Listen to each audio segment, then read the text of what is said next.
Hello everyone, it seems that we are finally live. Let me just double check everything and then we'll get going.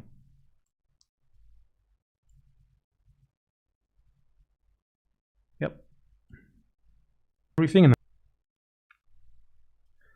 then... Okay, so I've wanted to do something like this for a while where I basically try to explain good practice for reading media, reading articles, reading basically, not just reading, also watching, listening, basically anything that purports to be providing information or providing an opinion or an argument for something, anything at all really. And it's been a bit of a dilemma. Wasn't really sure how to go about it because it's such a sort of profound sort of theme. So I figured, why not try a stream where I do that? Maybe that'd be good. Just to kind of provide examples of what to do. So here I am. We're gonna be doing that now on this stream. So first thing that I want to say, just like as a general sort of thing, is like you really can't get information without engaging with big media sources. It's impossible.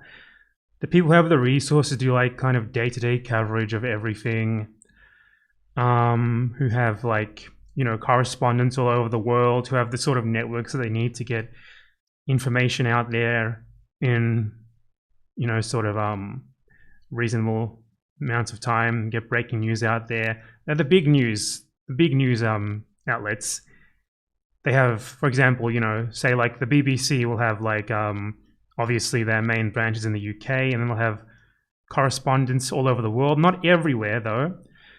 And they'll have people monitoring social media all over the world. They'll have relationships with local media outlets, etc., that will allow them to get news out there promptly, generally far before say an independent sort of media outlet would be able to. So you have to engage with these outlets. It's impossible not to. It's impossible not to like read some sort of breaking news outlet like CNN, BBC, whatever, the ones who just report on basically everything or like a selection of stuff that's going on around the world. You have to. But, you also have to kind of be mindful about how you're doing that, because these are obviously, these are generally companies or institutions at least who have bias, who have agendas, like anyone, like anything. So what I want to do first is kind of provide some examples of how they might, report what is generally true factual information, but try to push you towards the way that they want you to think about it. Okay, like, yeah, generally there's lots of stuff where you could probably say, oh, whatever, it's not a huge deal. Like if the BBC reports like, oh, some guy's house was robbed today in East Londonshire, or whatever the fuck they call your cities over there in Britain. I imagine they're all called East Londonshire. You can probably assume, yeah, someone's house was robbed. That's probably true. What reason would they have to make that up? Unless, they're trying to construct an idea that there's too much crime or whatever, which, they can do actually. Like, for example, in Australia, the news there tend to report a lot more on crime committed by immigrants, because they want to create a narrative that immigrants commit, basically all of the crime. So if a white guy does a crime, it's not as much of a story. But, generally like a sort of neutral article, this thing happened at this time, probably true. 99% of the time, probably true. It's the framing that gets you. It's like, this thing happened for this reason, or according to these people, this is why this happened, blah blah blah, stuff like that. So we're going to begin with a clip from Noam Chomsky, who I think describes the way that this is done, especially geopolitically, because In geopolitics, in domestic politics, there can be some disagreement. Generally not that much, but still a lot more than there is on geopolitics. Most countries have two sides who completely agree when it comes to geopolitics. In the US, UK, etc., especially. So that's where you need to be a lot more critical, even more so than you usually would. So here's this clip from Mr. Noam Chomsky. I'm going to have to turn the volume up for this one so that you guys can actually hear it, because it's pretty low. Okay. And he's talking about an NYT article about Palestine, US, Israel peace negotiations. Consider the way he has been reporting it. So, for example, 2 days ago on Sunday's paper, he had an article reviewing the King Hussein's visit and describing what it had accomplished and what the problems were. The headline of the article said something like this. It said, it was a question. It said, are the Palestinians ready to seek peace? Well, that headline is interesting. As soon as we see the headline, again, a rational person will know that they're entering into a web of deceit. Because the fact is, it's obvious that the Palestinians seek peace. In fact, no matter what you think of them, they seek peace. Hitler sought peace. Genghis Khan sought peace. Everyone seeks peace. The point is, everyone seeks peace on certain terms. The question is, what terms, what are those terms? So an honest headline would have said, are the Palestinians ready to seek peace on American terms? That would be an honest headline that you could ask. But notice how the Times reports it. They say, are the Palestinians ready to seek peace? What they're doing is defining peace as peace on American terms. Now, there could not be a more clear expression of the self-image of the New York Times as an organ of state propaganda, self-image in this case, namely the definition of the term peace as meaning peace on American terms. So that's a very good sort of example of how you can report true information but frame it in a certain way. So, like, were there peace talks? Peace talks, sure. But because the Palestinians didn't agree to them, that makes them the bad guys here. That makes them the ones who don't want peace when we're not really getting into the terms, are we?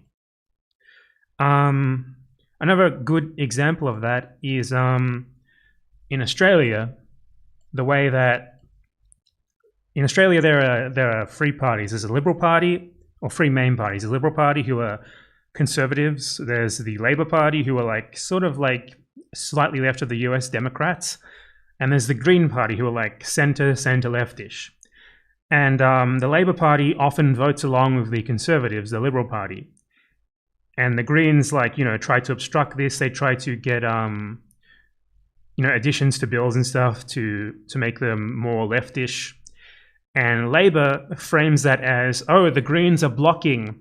The Greens are against this thing. They're trying to block this thing that would help you when they're actually trying to make it better, right? They think that Labor aren't doing good enough, so they're trying to get concessions on these bills. They don't want to just vote for them as the Conservatives want them. They don't want to just let that through as the Labor Party wants to.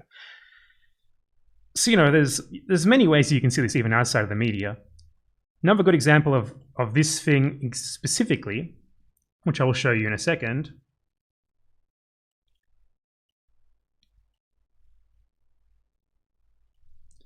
is this article, which is a story that we may all be familiar with at this point. I'm going to have to turn the chat off so you guys can see this.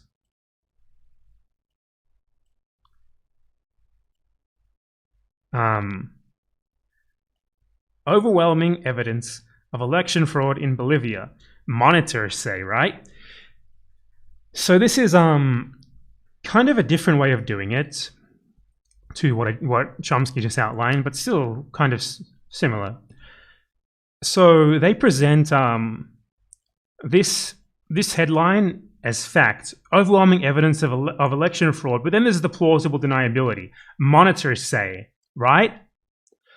Now, the BBC here could say, this isn't our opinion, we're just telling you what the monitors said, okay? But, they wouldn't print a headline saying, no evidence of election fraud in Bolivia. Evo Morales says, right? They wouldn't say that. So they're presenting one side of the story as if it has more weight, as if it's basically true. And then, you know, at the end of the sentence is a bit of an asterisk. And, you know, as I'm sure most of you know by now, the Organization of American States is not exactly a nonpartisan organization, though they're presented here as if they are one. You know, a lot of credence is given to the sort of basically the ideas that the BBC wants you to believe. And then, you know, there might be a bit of a footnote somewhere that says like, oh, Evo Morales contests this, or something like that.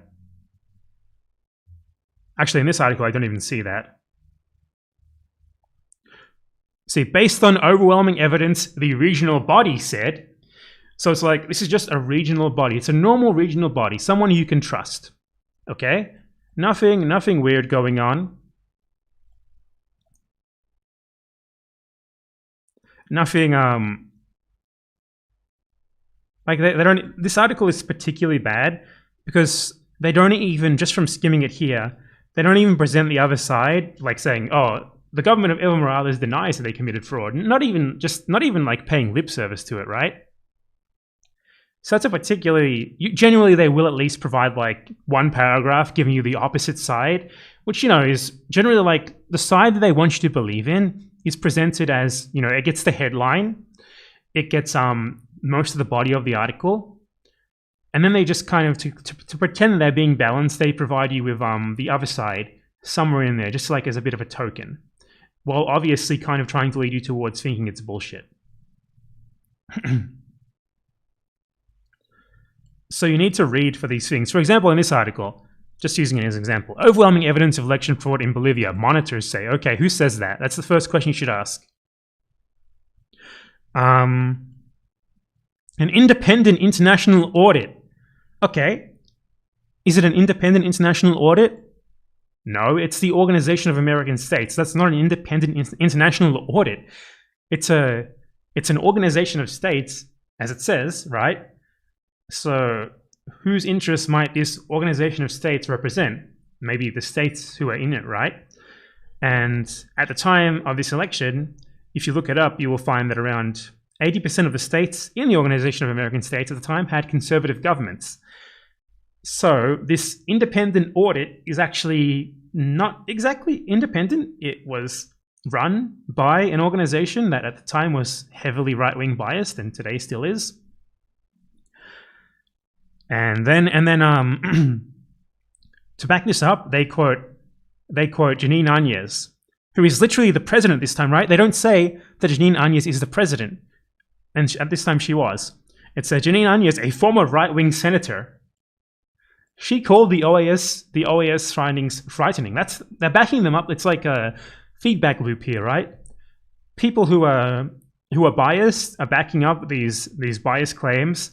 And the BBC is presenting them to you as if they are neutral.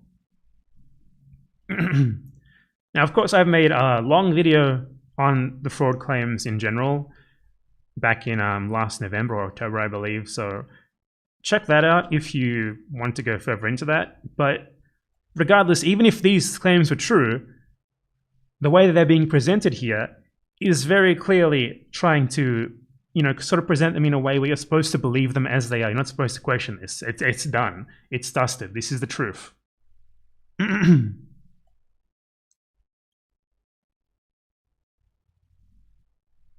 So,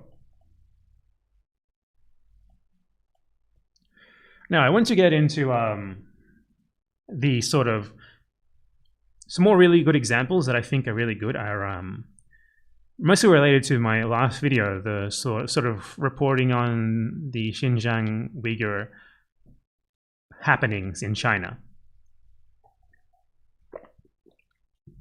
Before I get into that, there's one interesting thing. For example, just to get into sort of what Chomsky was talking about, like the way that terms are defined in the media. What about economic freedom? Economic freedom. So generally, let's say like The Economist. So The Economist, as you can see here, pretty regularly makes articles about economic freedom, right? What does that economic freedom mean, though? Because, everyone loves freedom, right? Economic freedom sounds great to me. So why don't we take a look at what that means? Generally, it comes from here, the Heritage Foundation Institute of Economic Freedom. Index of Economic Freedom. So the Heritage Foundation is a right-wing libertarian think tank, but that doesn't mean this is bad, right? Maybe it's still good. What I want to look at is how do they define economic freedom. So let's take a look on their site. Let's see how difficult it is to find how they actually define this. Economic freedom is the fundamental right of every human to control his or her own labor and property. Wow, that's extremely Marxist, right? That sounds great. I'm a communist. I'm all on board with that. So the question is, how is this measured? How do you measure freedom? Rule of law, government size, regulatory efficiency, open markets. Great, but can you actually define those? Can you tell us specifically how you calculate these?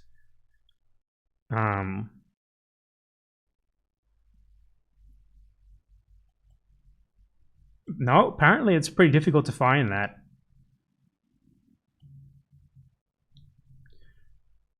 See, they try to make it extremely difficult for you to find exactly how they calculate this. So I'm going to have to, on their website, I'm definitely not finding, so I'm going to have to Google it.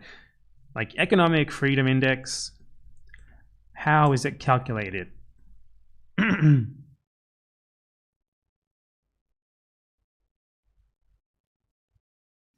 Maybe Wikipedia will help me more than their website will.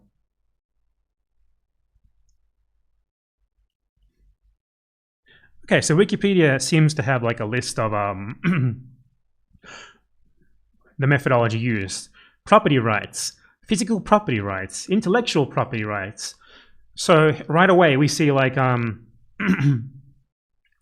intellectual property being inflated with economic freedom, when in fact intellectual property is kind of the opposite of so-called economic freedom, right? Because it's kind of saying like if you discover something, no matter how beneficial it may be for society, it's yours. You get to decide how much it costs. You get to decide who profits from it, etc. So right away, that doesn't exactly sound like freedom to me. Strength of investor protection. Oh, sounds like freedom that is not exactly directed towards the little guy, you could say. Risk of expropriation. Again, in order to be at risk of expropriation, you need to have property, right? Quality of land administration. No clue what that's supposed to mean. Judicial independence. That is, again, something that is extremely subjective. For example, in the US, the president essentially directly appoints Supreme Court judges, right? And they get the final say on a lot of very important cases.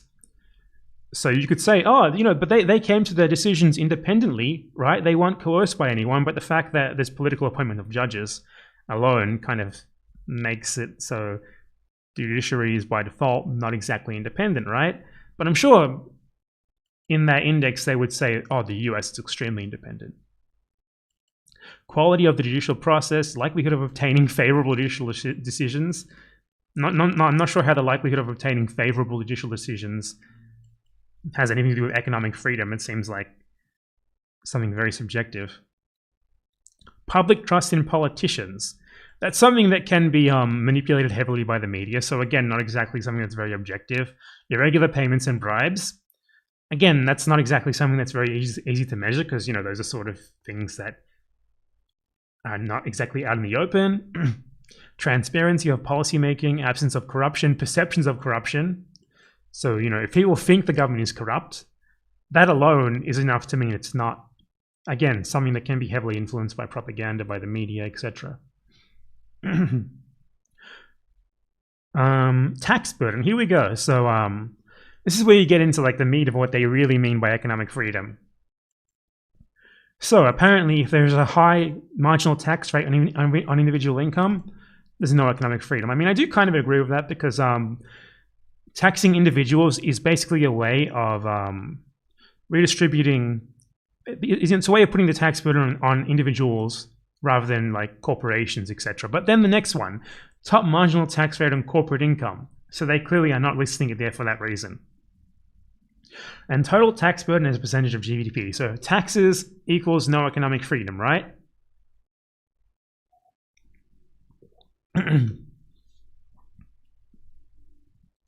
So here we go. More. Government spending is related to economic freedom. If the government spends a lot, there's less economic freedom apparently. Why? I don't know. Including consumption by the state and all transfer payments related to various entitlement programs. So if you have welfare, you have less economic freedom apparently. They're pretty clearly trying to frame like their preferred economic ideology as if it's freedom, right? Like I could easily write criteria like this for like a communist worldview that, you know, sounds freedomy and say this is how economic freedom should be defined. And this is basically a thing that's cited, you know, all over the world constantly as if it's objective, as if it's simple fact. So, business freedom, blah, blah, blah, how easy it is to start a business, labor freedom, ratio of minimum wage to average value added per worker. So your minimum wage is too high, not enough freedom, not enough economic freedom. Hindrance to hiring additional workers, rigidity of hours. So if you can't tell your worker that they need to work, you know, 2 hours overtime without pay, less economic freedom. Difficulty of firing employees. Legally mandated notice period, mandatory severance pay. So that's where we really get to the meat of it, right? It's basically them defining freedom by their terms. Exactly what Chomsky said. You know, basically, you can apply what Chomsky said about that New York Times article to anything. Especially when we're speaking about nebulous terms like peace, freedom, etc.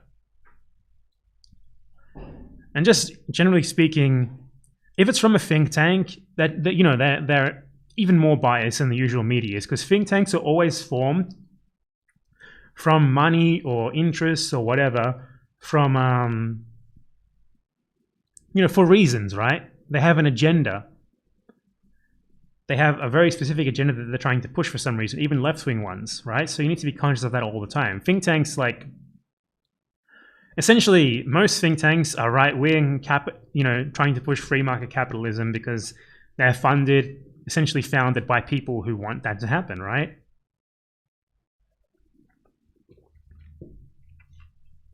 So let's, on the note of think tanks, let's get into the Uyghur thing. I want to analyze an article that I featured in my recent video. China breaching this is a Guardian article. You know, Guardian is generally thought to be like a center-left outlet, which that's pretty debatable. But let's take a look at this. China breaching every article in Genocide Convention, says legal report on Uyghurs. Think tank publishing first non-governmental legal examination of China's action in Xinjiang. So, from the very beginning, this is the same sort of thing as we saw in that BBC article. The line that the paper wants you to take, but it's presented with plausible deniability. We're not saying it. This report is saying it. We're just telling you what they said, right? We're not taking any stance on whether it's true or not, when they obviously are. And this framing, think tank publishes first non-governmental legal examination. Right? So they're trying to frame this as credible, right? They're not a government, so they're not biased. And it's a legal examination, and, you know, the law is good. They must be really smart to do a legal examination, right? The Chinese government has breached every single article of the UN Genocide Convention's treatment of Uyghurs in Xinjiang. According to a landmark legal report. They're not exactly being neutral about it here, are they? A US-based think tank, the New Lines Institute for Strategy and Policy, which describes itself as non-partisan. So the source for it being unbiased is itself. Interesting. The think tank believes its study. They're literally citing the think tank itself to talk about how credible it itself is. It's one of the first independent, non-governmental legal examinations. Here's what I said about the, you know, they pay lip service to the other side. The Chinese Communist Party has adamantly denied committing atrocities and abuses, blah, blah, blah, despite a growing body of evidence. And they just continue on, right? So now let's take a look at the actual report from the New Lines Institute for Strategy and Policy. Let's take a look at their front page first so we can get an idea of what they're about. So ISIS resurgence, difficult dialogue between the US and Iraq, Putin, blah, blah, blah, Russia's extraterritorial military deployments.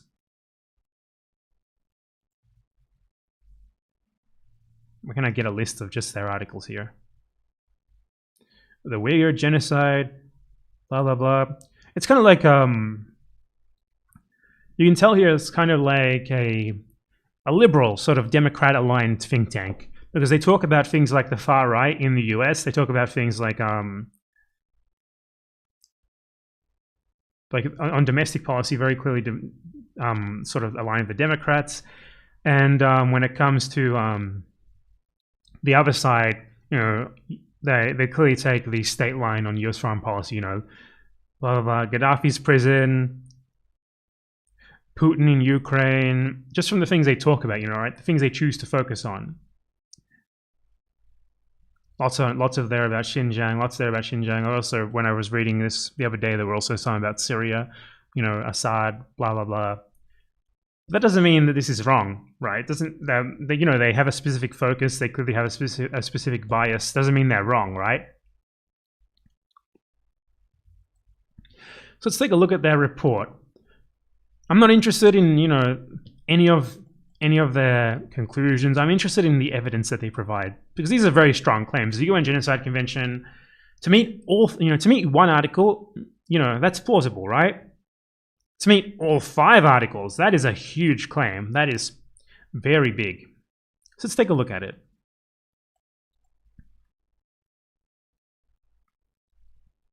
We want the contents.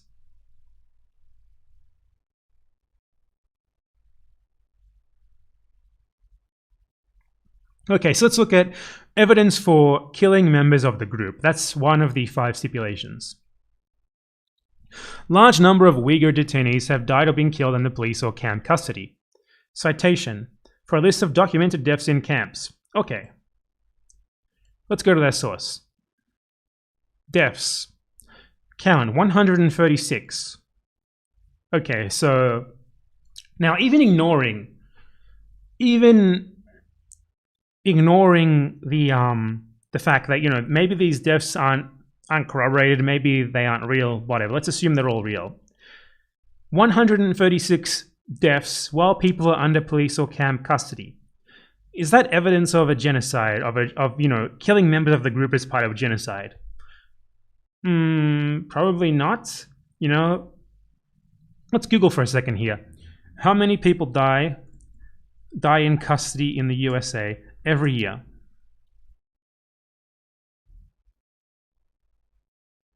In the USA, 17,000 individuals died in 3 years. So what is that about? I'm so bad at math. About 6,000 per year? Yeah, about 6,000-ish per year. And here we have 136 documented deaths in custody in about 4 years, 3 or 4 years. So immediately you could easily respond to this and just saying, well, you know, it's unfortunate, but in prisons there are abuses and people die in custody, right? It's so easy to just look at this and discount it, right? This is not evidence of, you know, mass killing as a part of a genocide. They just say, like, because people of this group are dying while they are imprisoned, that means it's a genocide. But in order for that, you know, to be part of a genocide, first you need to show that the intent is there, that they are being killed intentionally as a part of a campaign of eradication, or at least a cultural eradication. And you also need to show that, you know, these deaths were intended, right? They're not just due to individual prison guards, for example, being abusive, people who would have died anyway of natural causes. It needs to be due to some sort of neglect of the state, or, you know, something like that, sort of systemic sort of policies at least. You can't really deduce this from this at all. Just alone, 136 is pretty low. So immediately they're taking like the fact that people have died, just basically the fact that people have died, or at least they likely have. You know, I'm willing to believe that people have died just due to prison abuses. I'm sure, you know, even in China in general, people die due to prison abuses, which is an unfortunate reality of basically all of the world and basically never gets punished. But that's not enough to mean that there's a genocide, a physical killing. And they also said, for example, people who report such deaths can receive lengthy sentences. What's the source of this?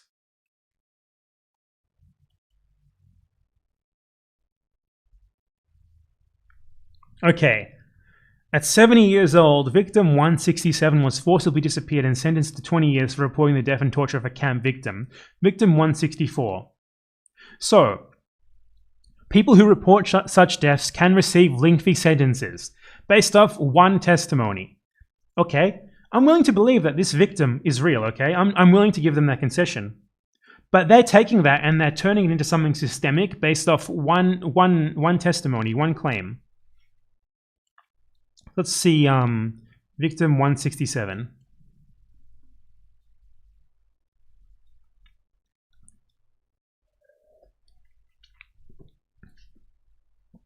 Now, there's a lot of information on this guy. I would say, you know, the fact that he's in detention for 20 years is probably true.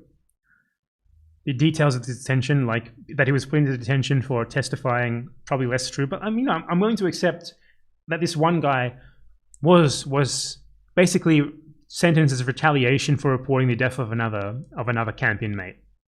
Let's take that as true, okay? How do you go from that one thing to say people who report such deaths can receive lengthy sentences if it's a general sort of systemic thing, right? It happened once that these people seem to be able to find. You know, this is also purportedly a legal analysis, which means that, you know, they're kind of saying the implication of this being a legal analysis is that if this went to court, it would hold up, right? China would be sentenced for committing genocide under all 5 articles of the convention.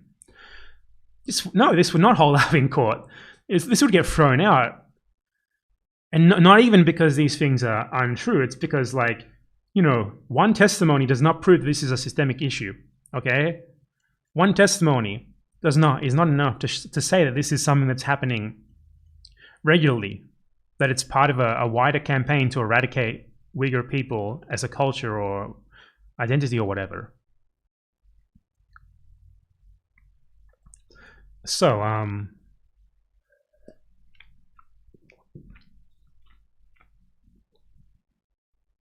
what about causing serious bodily harm or mental harm to members of the group? The evidence for this, citation 143. I think I'm looking at the summary here, so this might not be going in depth. Or is this really all they have for that? Well, this is actually extremely short. Like, are you serious? This is your evidence for causing serious bodily or mental harm is one citation? Oh, no, never mind. It's the next, physical torture. Okay, that's subheading. I'm an idiot. So, according to eyewitnesses, former detainees have testified to designated interrogation rooms, blah, blah, blah. Citation 144.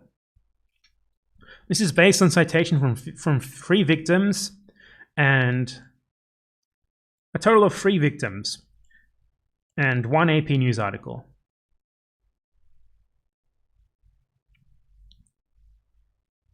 So the AP News article seems to be based on testimonies from one guy, which, I mean, totally, this guy's story is probably true. I don't doubt it.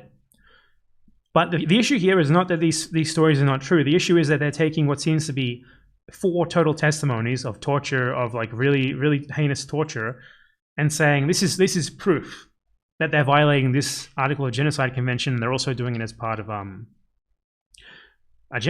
genocide with the intent to destroy this group. You know, this could easily just be these people are put into the camps as part of the wider sort of cultural assimilation, cultural genocide program, and the individuals who are running these camps decide to abuse them without this being something systemic, right? In that case, it wouldn't be sort of like a part of a wider genocide. It would just be rather. I'm not saying that like to reduce it. It would be rather the sort of abuses that happen in prisons run by states who run prisons, right? The sort of thing that happens in basically any sort of prison. So the issue here is not that these things didn't happen. It's that they're taking these like 4 testimonies and they're saying, look, because this is happening, this is happening as a part of a genocide. Like, they're doing this consciously because they want to eliminate this group. Like, the intent is there. But as I kind of went over in my last video, the intent does not seem to be that they want to kill Uyghurs. It does not seem to be that they want to physically like hurt them. It's that they want them to become more Chinese, so to speak. Which in my book is a genocide, right? But these people are making specific claims that it conforms to this definition of genocide. We get to, for example, claims of sexual violence based on, again, limited numbers of testimonies. Now, I've looked into this myself earlier. There are maybe a dozen or 2 dozen claims of sexual violence, which should absolutely be taken seriously. But if that's enough to prove a genocide, right? If that's enough to prove that they're violating this article of Genocide Convention, let's look at how many people have claimed sexual abuse in the US border camps? Thousands of immigrant children. Thousands, right? Thousands of immigrant children. These are, you know, so seems there's a bit of a double standard being applied here, right? I haven't seen like any major think tank or news website try to argue that this is a genocide when the quality of evidence here. Now, I'm not saying that this is not more widespread. I'm just saying that we cannot discern this is not more widespread from the limited evidence provided, right? From this, though, we can clearly say that it's the evidence that this is systemic to the US camps is a lot stronger than the evidence that is systemic to the China camps. But there's no think tanks producing, you know, reports about how the US is guilty of genocide, are there? So that's very interesting. 4,500 complaints in 4 years about the sexual abuse of migrant children versus a couple of dozen. Okay? Very interesting. Hold on, I'm going to take a second to read chat because I haven't been looking at it.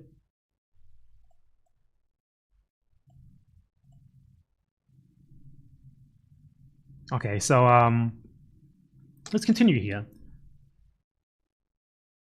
Oh, there was also one thing that I think I've skipped of the killing members of the group. Okay.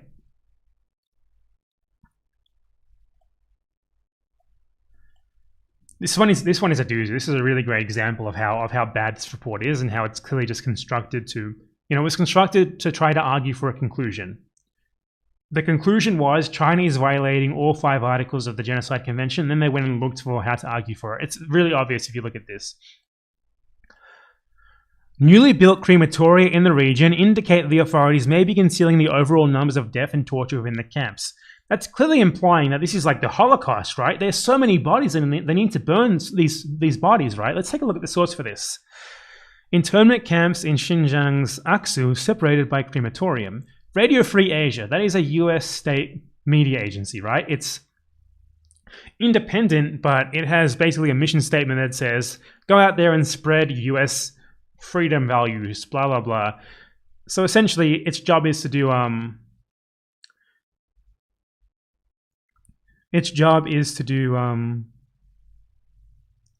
like a propaganda for the US government geopolitically.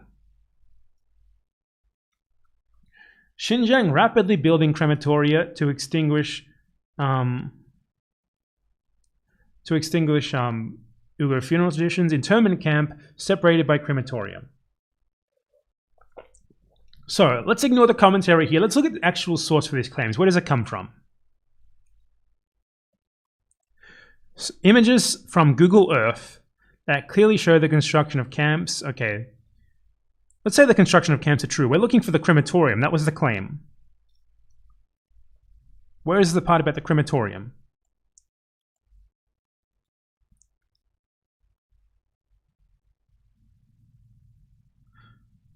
So there is a large cemetery within 1 kilometer of 2 camps containing a large building and parking lot. And this random guy says the structure appears to be several stories. If a crematorium is located in this building, it does not seem to be a coincidence that it will be located between 2 camps. What? If this guy just like, there could be possibly a crematorium in here, right? Based on my opinion. Is that seriously it? Did I miss something? This is so stupid that I don't believe it's this simple. Seems, no, that's it. That's it.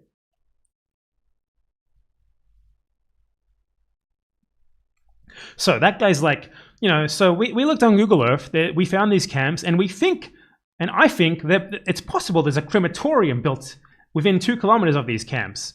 You know, just my opinion. Can you please print that as if it's fact? And then we get, Radio Free Asia interviewed a representative of the company who confirmed that the company services the building. Okay. Which company? Which representative? Any proof this ever happened? So basically the, like, it's the US government saying, we spoke to this anonymous person who confirmed that what you said here is true, right? We swear that we did it, and you're supposed to just take them on their word. Now, you should never take anyone simply at their word like this, right? Never. Doesn't matter how credible you think they are, doesn't matter if they're a government that you support or a media agency that you usually trust. You should never, ever take them simply at their word. But the fact that this is like a Radio Free Asia article, which is a US state media, obviously they're not exactly fond of China, saying, yep, we interviewed this anonymous guy who definitely said this. That is, you know, at best it's impossible to verify, at worst they just made it up. So it's completely worthless. And again, next part, they spoke with an officer who basically confirmed, yep, there's definitely another anonymous source. Absolutely. Yep, this is real.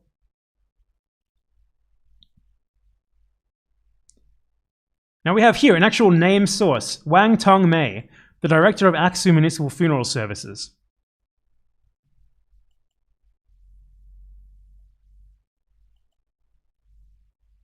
Is this a real guy? Has he ever been mentioned anywhere else?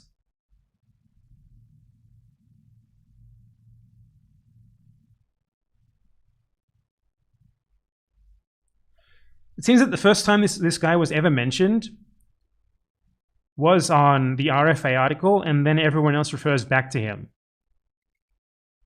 So is this guy really the director of Aksu Funeral Services? Does he exist? Like, this is for one, it's pretty unbelievable that a Chinese government, not a Chinese government official, but someone who works for a Chinese municipality, the director of a municipal funeral services, would tell the RFA, "Yep, there's a crematorium here. This is where we burn the bodies that we kill in the concentration camps." Like, on its very surface, it's just a completely unbelievable claim. Even if they were doing this, they wouldn't just fucking tell you, right?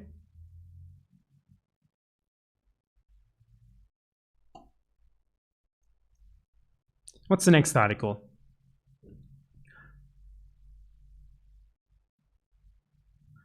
A staff member who spoke on condition of anonymity said that the government were investing in these projects, investing in building crematoriums, blah, blah, blah. So again, another article sourced off anonymous officials, anonymous people who definitely told us these things that are definitely happening. So that's what these guys are basing, like, to strengthen their claims of a physical genocide. They have cases of 136 people who seem to have died while in custody, claims of building crematoriums, which according to them means that they're doing mass killings and disposing of the bodies, which are based on largely anonymous sources cited by US state media and nothing else. Seems kind of bullshit to me, or not so much bullshit, but it seems like these guys are making a pretty shitty argument that, you know, other people can then refer back to as if it's fact, because most people simply aren't going to look into that, right? They're just going to read like the Guardian article that says this is definitely happening. You know, these people who are definitely reputable and unbiased said this. And then when you go and actually look at the original source, it's just this. It's garbage, right? Hold on, I gotta go to the bathroom and get some water, and then I'll come back and I'll continue. There's more stuff I want to talk about.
Okay, I have returned.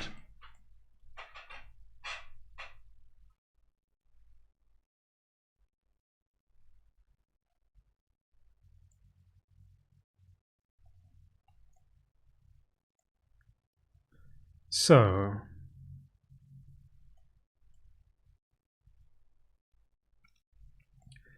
now next topic, or should I?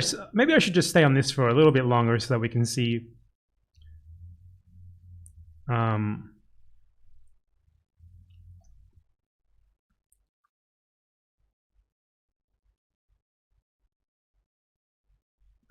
Okay, let's look at this part.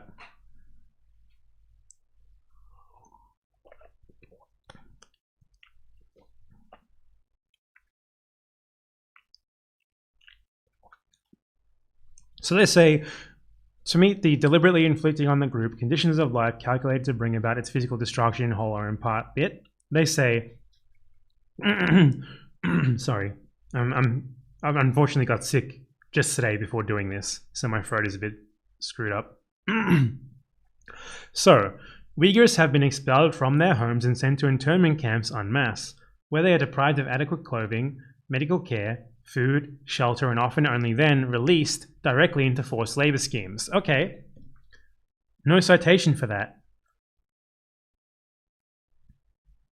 Maybe this next part will have something that's related to that. Nope. The citation is for the next sentence, not the first one. So they just kind of state this as a fact without thinking that they need to actually provide a citation for it. Right, so this is clearly for people who are already primed to just believe what they're saying, right? It's basically backing for media. It's just the way that the media can say, China doing massive genocide, all 5 articles. Like, even I think that China is probably doing a genocide that may meet at least 1 article here. But this is like next level, right? So I'm not denying genocide. I'm saying that this is like clearly part of a geopolitical campaign to take advantage of this, to try and frame it as harshly as possible, as bad as possible, because it's advantageous to do so. Like, the only way that you can read this and be like, yeah, this is well sourced, you know, this actually proves its claims really well, is if you want to believe that, because it's really bad. Like the next claim too, based on 3 witness testimonies total, Claim after that, 170. Detainees are often denied food for failing to comply with the rules, based on 5 testimonies. The entire thing is like this. Like extrapolating systemic practices from a few testimonies. And I'm not saying at all that testimonies aren't true. I'm saying that them extrapolating a genocide that violates all 5 articles of the UN Convention based off this is a big reach. Like, you know, you could easily look at the US prison system and find far more testimonies than this for these same sorts of practices. It wouldn't be difficult at all.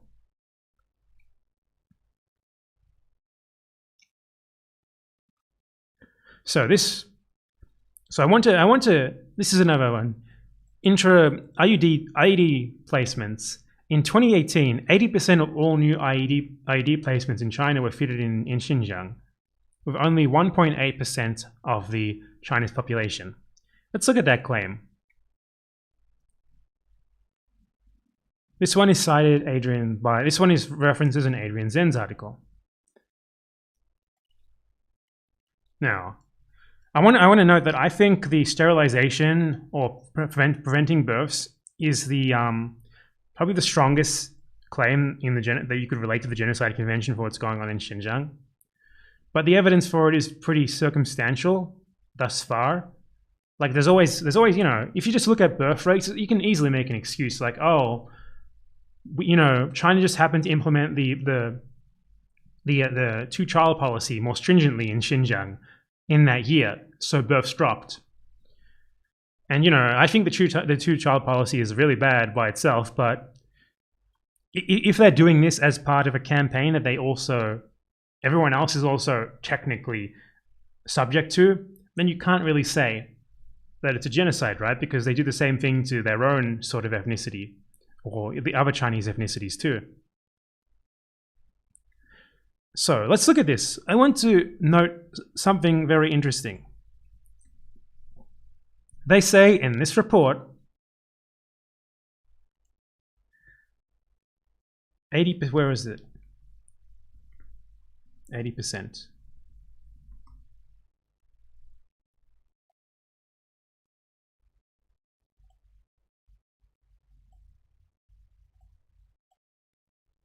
Ah, 1.8.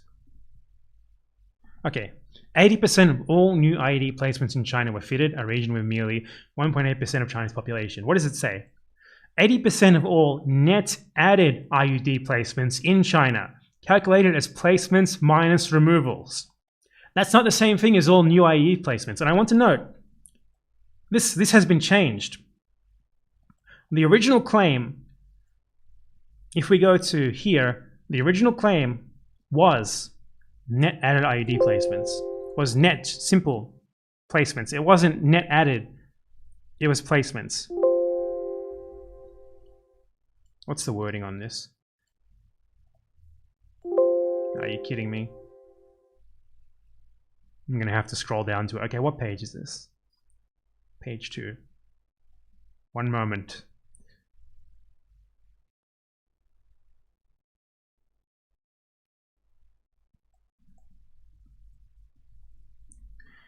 So this is the archive version of the original version of this document. This is the new version.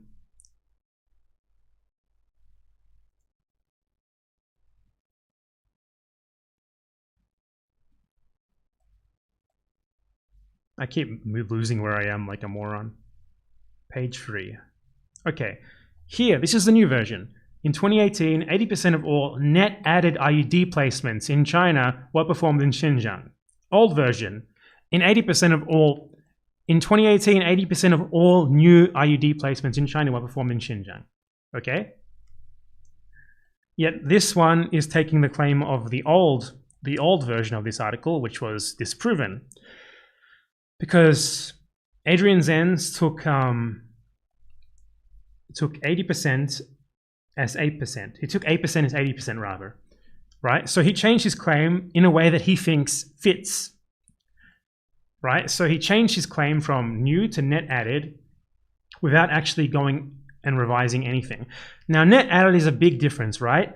For one, net added is placements minus removals, okay? So what that means is, if in Xinjiang there weren't many women with IUDs beforehand, then there wouldn't be, it's just speculation, by the way, I don't know this for sure, but there's many excuses, possible excuses here, possible reasons. For example, perhaps previously there were not many IUDs used in Xinjiang, right? So there's not many people who could get them removed.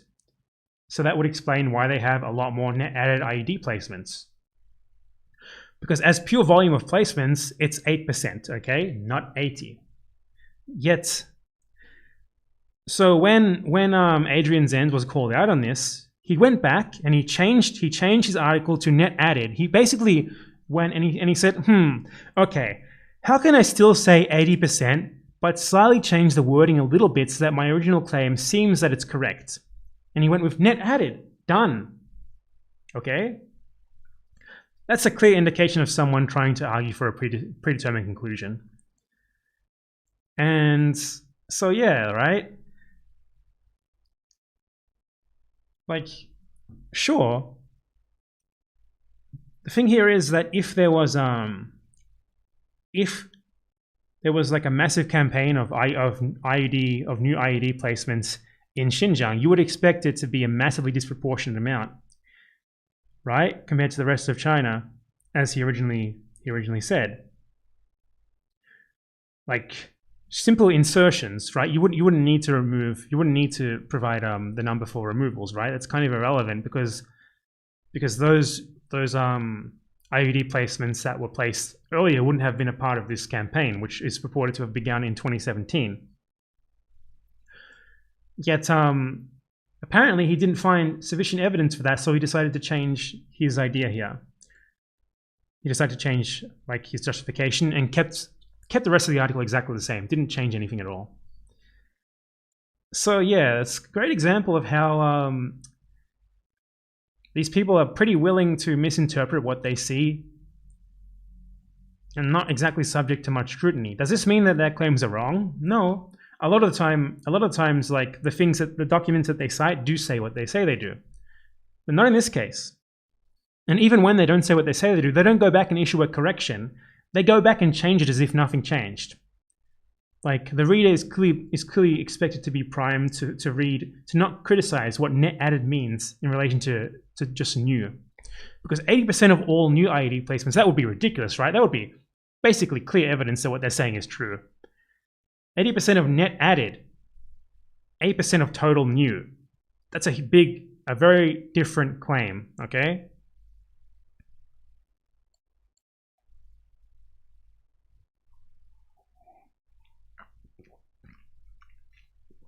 Now,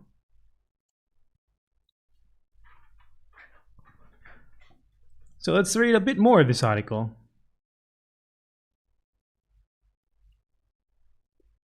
I mean, you can just honestly just look at the citations. Victim, 1 victim, 6 victims. They're pretty clearly taking a lot of like extrapolating individuals who provide specifics into systemic practices. Now, the thing is that there are a lot of reports of people who have been detained in Xinjiang, more than like at least a few thousand, upwards of close to 10,000 at least, if you go, if you trust the relatives, which some people think are CIA agents, but whatever. So, saying my relative was detained unjustly is one thing, right? Like 10,000 reports or 5,000 reports, whatever, of my relative was detained. That's pretty damn credible. They're not alleging anything specific like this, right? But then we have this, and it's like five specific cases allege that this happened. That's a lot less, right? Like, am I doubting that this happened? No, not at all. I'm just saying that it's not enough evidence that these are sort of systemic practices. Yet they're presented here as if it's, smoking gun evidence. This is it. Genocide has been proven. Like, let's look at that conclusion.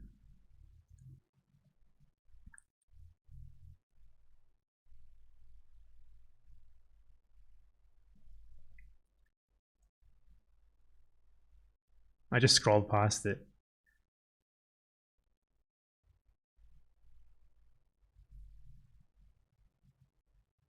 Yeah, I mean, they're straight up saying acts of genocide. China bears state responsibility for an ongoing genocide based on all 5 acts of the Genocide Convention.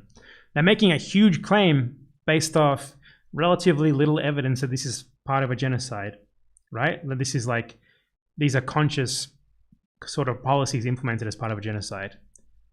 It's like for example, let's say for example in Canada's residential schools, or the analogs in the US, Australia, etc. Let's say that kids in these residential schools were sort of flogged for misbehaving or whatever. Now, would that be a part of the genocide which these schools clearly constituted as due to the confiscation of children provision in the Genocide Convention? Well, it depends, right? If these are practices that also happen in other schools, then no, they're just running them, you know, sort of like as they would other schools, but with nefarious ends, right? And I think it's pretty likely that in jails in China, these sorts of abuses happen, just like they do in jails in the US, in jails in many other countries. So there's not really any evidence here that, you know, people are being abused, raped, killed because they are Uyghurs in these prisons, rather than just because these are the sort of abuses that happened in many sorts of prisons, right? And especially when we have like 4 or 5 total people saying that these things actually happened. So are they wrong on their conclusions here? No, I can't say that. No one can say that, but I can definitely say that they have that, you know, they have a very, very strong conclusion based off very, very little evidence. But, you know, that's what I mean here. Look at the original article. China breaching every article in Genocide Convention, says legal report on Uyghurs. You know, landmark legal report, non-partisan think tank. Wow, man, sounds really reputable. They hope that you don't actually look into it. They provide you, it's like basically, this is what's happening. This is who said it's happening. Aren't they credible? It's definitely happening. You should believe it. Does that mean it's not happening? No, absolutely not. But, you know, you can't deduce that from the fact that these people are telling you that. That's the point.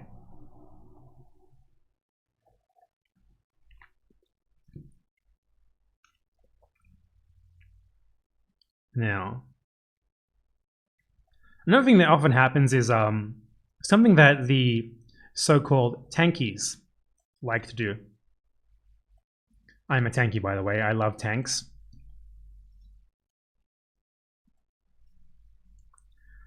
Check out this article. US says China's repression of Uyghurs is genocide. Okay. Who cares? Of course the US says that. This is a geopolitical enemy, right? China says that the US is, you know, doing all these bad things against its black population, which it is. But the fact that China says that doesn't mean anything, right? Like citing a government, what a government says about itself is stupid. Citing what a government says about another government is even stupider. But the NYT presents this as if it's like some sort of authority, right? The US government says this. Wow. Must be true then, right? Like, come on.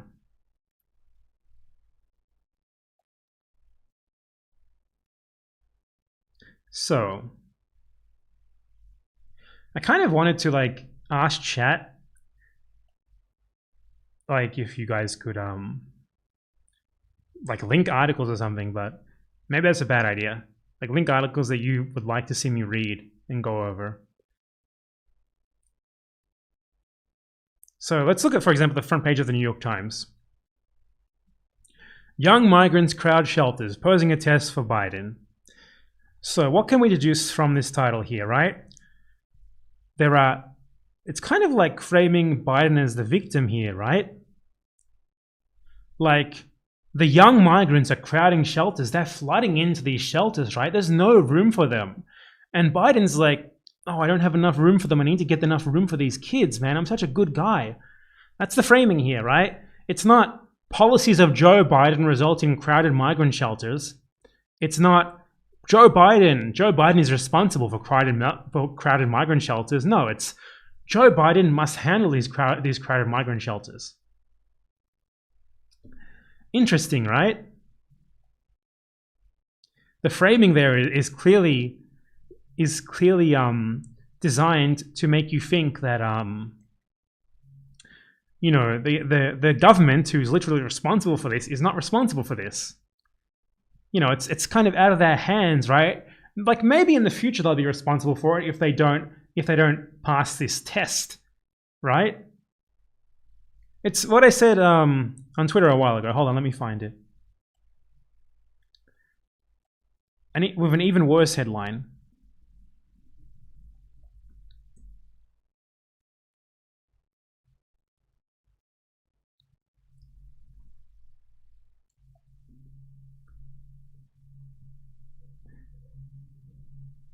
So as soon as Biden was elected, the headlines changed.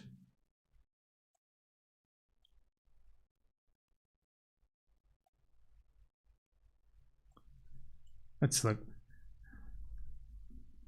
Struggle to handle migrants, New York Times.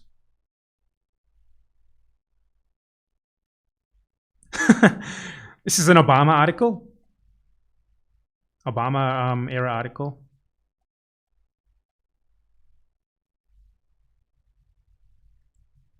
Border centers struggle to handle onslaught of young migrants. Like, are you kidding me? Onslaught. They're like a fucking zombie horde coming over the border, and these poor border centers just can't handle them. There's just not enough room. Of course, we'd love to help them, but these poor border guards, the poor Gestapo. There's just too many. There's too many of them. So unfortunately, we need to put them in cages with like tinfoil, wrapped in tinfoil, And they repeated this recently with Biden. That's what I was trying to look. I just think it's really funny. That's from like an Obama era article. That's the exact same thing.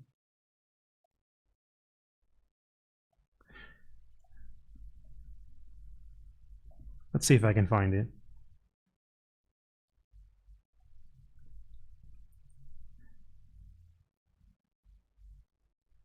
Yeah, it was a tweet. I really want to put it up because it's really good. I'll just look at the Twitter link. Here it is. Okay, this is marvelous, right? Migrant children are being forced to sleep on gym mats with foil sheets and go for days without showering. Why is this happening, right? Is it the government's fault? Is it the government's policy? They're doing something wrong here? No. The Border Patrol are struggling to handle them because there's just so many young Central Americans who are surging across the border. The framing here is like, these poor overworked border guards, they just love to help these kids, but they just, there's just so many of these kids. There's too many of them coming over the border. It's the lack of resources, the fact that they are, put in heinous conditions, and the fact that they are put in prison at all, that's nothing to do with it. The problem is that there's just too many of these literal zombies heading over the border. The hordes of Central American children. No questions are asked about the system. No questions are asked about the responsibility of this. It's very interesting. It's very revealing. It's very interesting because in the Trump era, this was framed as Trump's fault. But as soon as he's out, it's not his fault, and it's not the fault of the executive anymore. Now it's like, we'd love to do our best for these kids, but there's just so many of them. It's like saying, I'm being attacked by 100 children.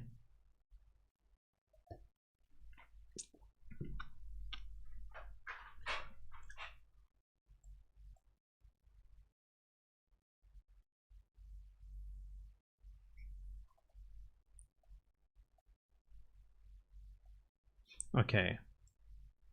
So I also wanted to go over a very interesting stream that I watched recently that you guys also may have watched.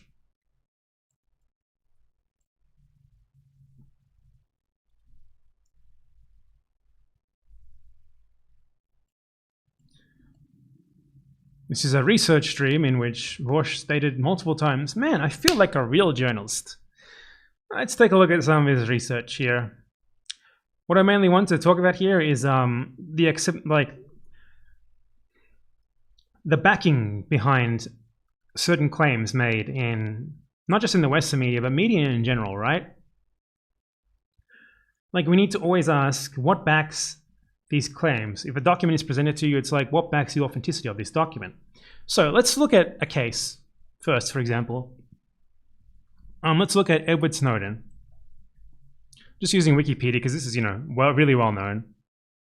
God, my stuff's all in Spanish because I'm in Argentina.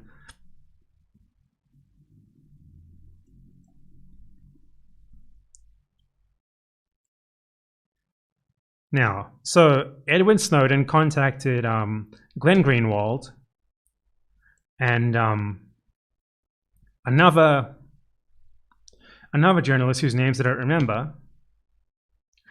And he was like, hey, I have privileged access to like documents and secret stuff. I want to give them to you, right? So why do we know that these documents, what he provided, is real? The information that he gave up is real. Well, it's because, it's not because I trust Glenn Greenwald, okay? It's not because I trust The Intercept. It's not because I trust The Guardian. It's not because I trust any of these outlets. It's because the US went after him immediately, right? The government went after him literally immediately. So it's like they found out who he was. They tried to prosecute him. He had to run to Russia. And essentially, the fact that they want to prosecute him confirms that it's real, right? So there's clear backing here for the information that he released, that it's true, that you can trust it, that you don't need to take the word of any journalist or any newspaper on it, okay? Another example is, let's look at, for example, the sources in my stream.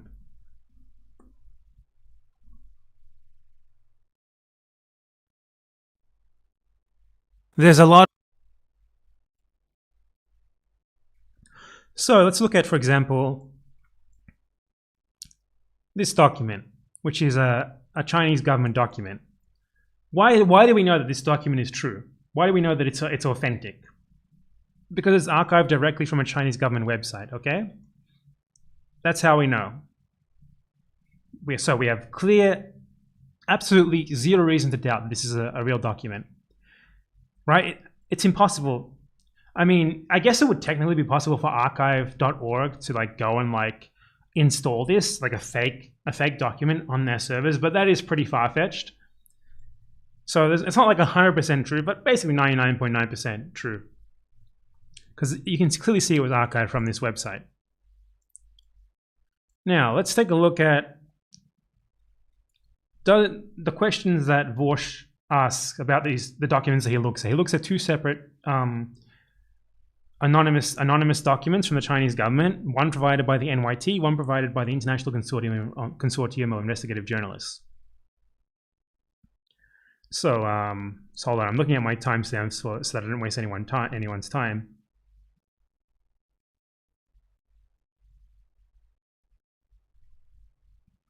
So he looks at the NYT's. The NYT, according to them, got some leaked documents from the Chinese government, from an anonymous source. Okay. Lots of documents, a lot of which have been translated into English. I think there's about 300, 400 pages of them, right? But the only thing backing that these documents are true is that the NYT's word, essentially. It's 100% possible that these are falsified. You could say it's unlikely they could be falsified, but it's really not difficult to copy the style of Chinese government documents, to write how you think they would write, and falsify a bunch of documents. It's been done plenty of times before. Get some Mandarin-speaking CIA agents together, and then be like, hey, could you pretend to be an anonymous Chinese government source and leak these to the New York Times? Something like that, right? So the issue here is that, not that I'm saying that's true, I'm just saying that the only backing that we have for this is the word of the New York Times. And I'm not willing to take the word of the New York Times. I'm not willing to take the word of any media, any government, anyone without proof, unless it's something that's relatively inconsequential. Like, if the New York Times made a report like, oh, so yesterday 30,000 people attended a college football game, I'd be like, yeah, why would they lie about that?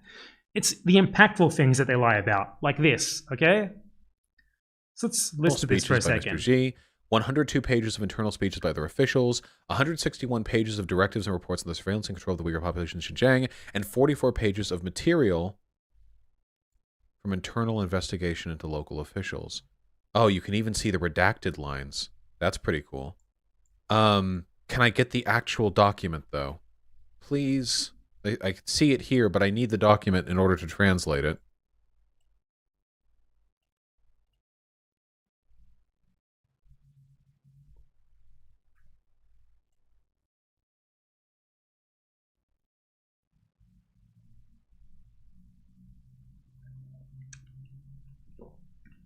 Okay, it's listing translations here on the right-hand side. So the only two ways this can be inaccurate is if either A, this massive leak of documents is fake, which I don't believe it is, or B, New York Times is just lying about the translation, which would be incredibly easy to prove. Seems unlikely. The line that stands out most...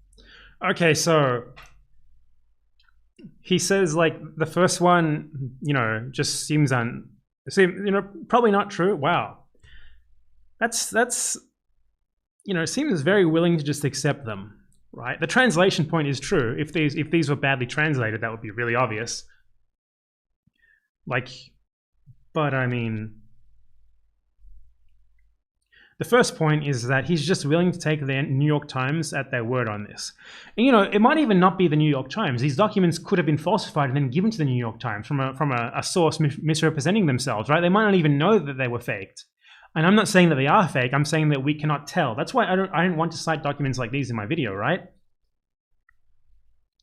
Because I don't know if they're real. With the documents that I cited, I know they're real because of this, right? They're from a Chinese government website. I wonder if this document is even there if you go to the real URL. No, it's still there. They haven't removed it. So there you go. It's still there. And then in comparison with this document here, which is the New York Times tells you it's real. Like, it could be real. Okay, the New York Times have released real documents in the past, so have other US media outlets. It could also be fake. Okay? Wouldn't be the first time in history. So, like, just being so willing to accept this as real, and then essentially reading over it as if it's real, is a big problem. It's a big problem when you're doing research like this, especially on very contested, hot geopolitical topics like this, okay? There's also another point with the ICIJ documents. Let's see.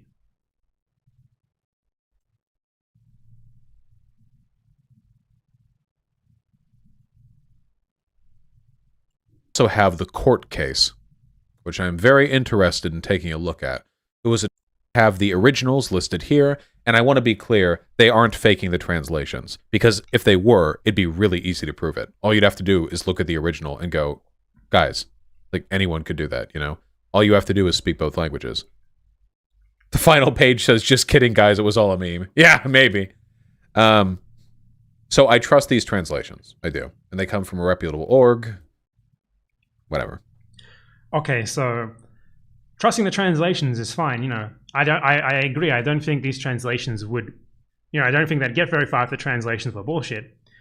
I trust that these are real, right? He trusts that these documents are real because they come from a reputable org. That's it. Like, it doesn't matter how reputable any org is, right? If that word is the only indication that what they're showing you is real, it's still not enough. Especially on a contested geopolitical issue like this. It doesn't matter how much you trust the ICIJ, okay? The ICIJ have done good, they've released good stuff in the past. They've released the Panama Papers, for example. They've also done an expose, which helped to where they basically investigated the way that Syria avoids US sanctions to trade. So, you know, they're not exactly pure. They've released, you know, all of these. You know, the thing with the Panama Papers, the Paradise Papers, etc., is they don't exactly implicate any government or anything. It's like all individuals, right? So,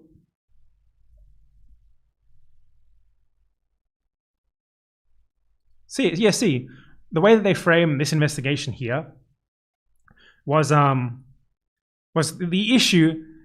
The issue was with them helping these companies in tax havens is that they help those that have been sanctioned by the US and UK for dealing with the Syrian president. Okay? Now, I'm not saying that this is a biased organization or anything. It may be, but it seems to me it's an organization that may not really have particular standards. You know, they may just release whatever the fuck they want. We cannot take these documents as true just because they are from what seems to be a reputable org. And I want to reiterate, I want to emphasize, in his video, Vorsh never actually looked up who these guys are. He just like kind of took them up. Oh, this is a reputable org. The name International Consortium of Investigative Journalists. Wow, that's you know, sounds like they're a big deal. Good enough for me. Even if they were like a really reputable org, right? Even if it was like a left-leaning org, I would not take this from their word. I would not take them on their word at all. Because at the end of the day, what these documents are is documents that have been provided by a seemingly reputable sounding organization with nothing but their backing for the idea that they're true. They could very well be real. They also could very well be false. There's no way to discern that at all. So yeah. And, you know, it would not exactly be the first time that that things like this have happened.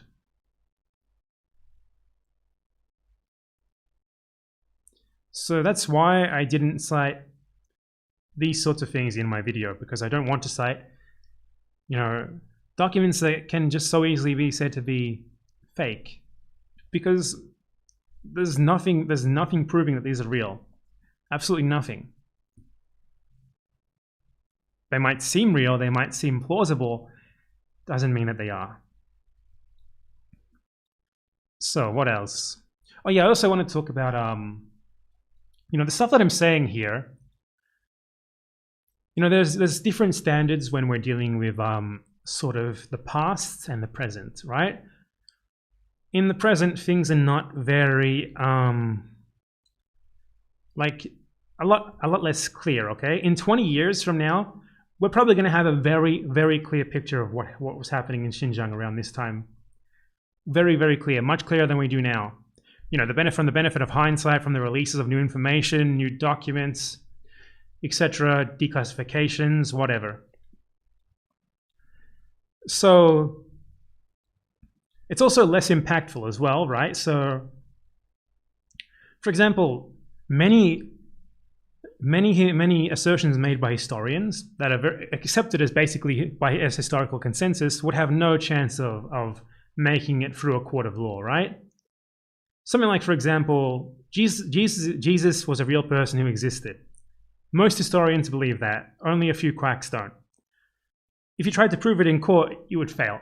There's nowhere near enough evidence, but, you know, we don't need enough evidence.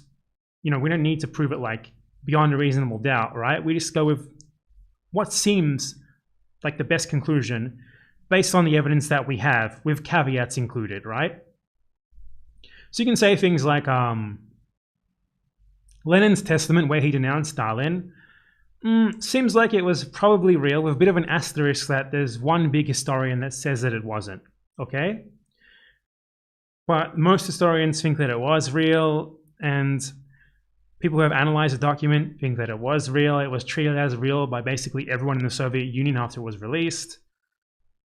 Stuff like that, right? But if we were analyzing this document at the time that it actually came to light, it would be much more contested, right? We would need to be a lot more careful, because it's something that could have, would have massive effects on the USSR at that point in time.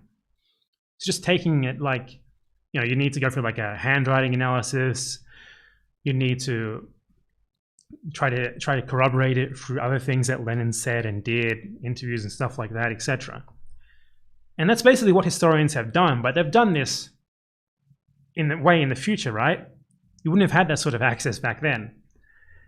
So the thing with the whole Xinjiang thing is that we need to be careful about it, because we're looking at things that not only are they far less clear, but they're also very impactful, and we don't have complete information on which to act on. And speaking of act on, I mean, we're going to act? No, we're not. We can't do anything about this. Unless you want the US to invade, there's not really much that we can do here. And I do not want the US to invade, okay? So, I also wanted to talk about related to the historical documents, peer review. Okay, there is a thing called peer review when it comes to anything academic, basically. Peer review in the sciences, I'm not sure. I can't comment on peer review in the hard sciences because I don't know how it works. I think peer review in the hard sciences might be a bit more credible. But in the social sciences, stuff like that, a peer-reviewed document is a document, for example, that has been published in an academic journal, or that has been published by an academic press, for example, a university press that publishes books. So, like, dick size. Okay. So this article here has been published in the Journal of where's the name? Journal of the American Chemical Society. Probably peer-reviewed, right? It's probably a peer-reviewed journal. You can look it up yourself. Let's just make sure. Journal, the American Chemical Society.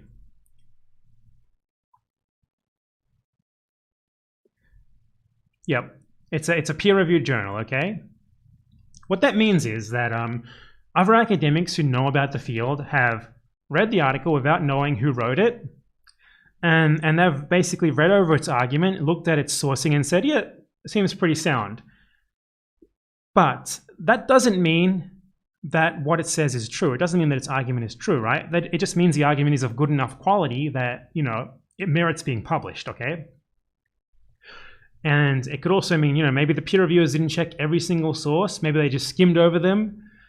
Maybe the peer reviewers didn't check its quality in comparison to other articles on the topic. Maybe they just compared it in a vacuum. You can't really discern stuff like that. It just means that, people have checked it and they've said, this is probably an article worth adding to the consensus here.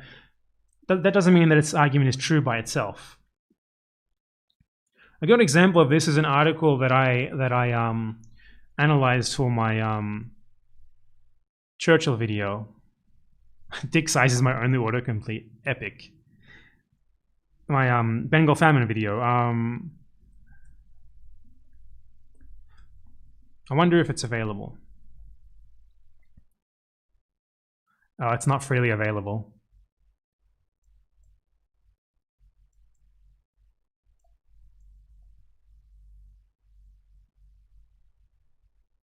Well, I can't go to it, but the gist is that this was a peer-reviewed article, right? Okay. How about I go to the place in my video and show you guys what I mean exactly. That's probably the best thing to do here. God, this color grade was awful. Torger. Please let me search for it.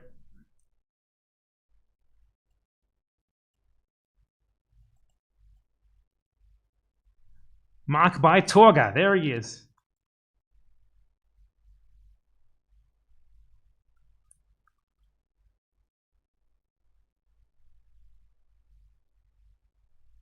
The claimed extent. Mark B. Torga, for example, in the It's sometimes argued that the continued refusal for any meaningful shipments of food to India was justified because it was wartime, because that made shipping more difficult and more dangerous. And that's definitely true, but not even remotely to the claimed extent. Oh, Mark B. Torger, for I think I'm example. destroying your ears right now. I'm very sorry. I need to fix that.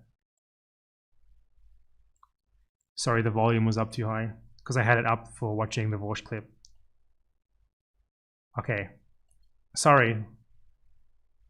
Argued that shipments weren't made due to a tax on shipping, It's still too stating loud. that this decision Okay, I'm gonna go. Okay, sorry about that. I'm gonna turn it down and go to the beginning. wartime. Where was it?